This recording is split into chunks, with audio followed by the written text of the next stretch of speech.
शिवाष्टकम्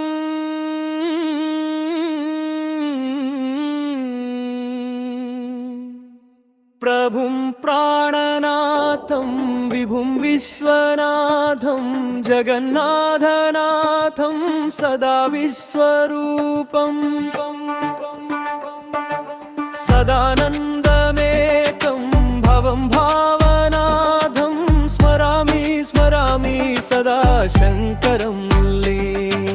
महेशं सुरेशं सुरारातिनाशं भवध्वंसहेतुं सदा सूर्यमौलिं तमोपाशनाशं प्रपन्नार्तिहेतुं नमामि नमामि सदा शङ्करं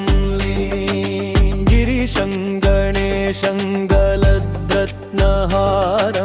महेशं सुशेषं सुरेशं सुरारिं द्विजेशं महेशं भवेशं भवं तं भजामि भजामि सदा शङ्करं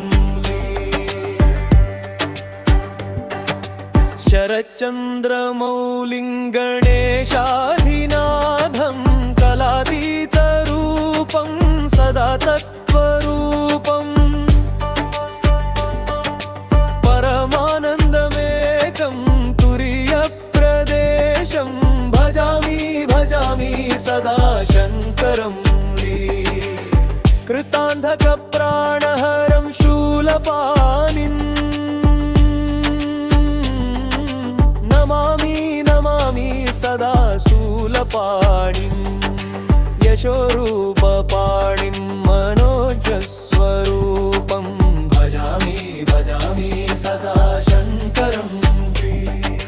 जटाजूटगाङ्गं त्रिनेत्रं पिनाकं धरन्तं सदा पावनं पावनानं भवं भवानीशं समस्तप्रजेशं नमामि नमामि सदा शङ्करं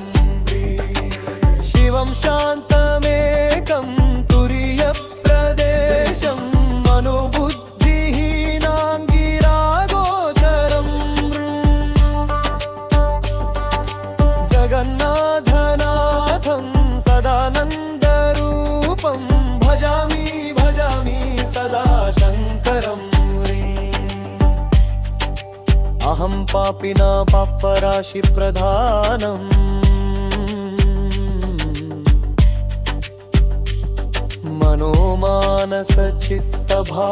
मनोमानसचित्तभावादिनाथं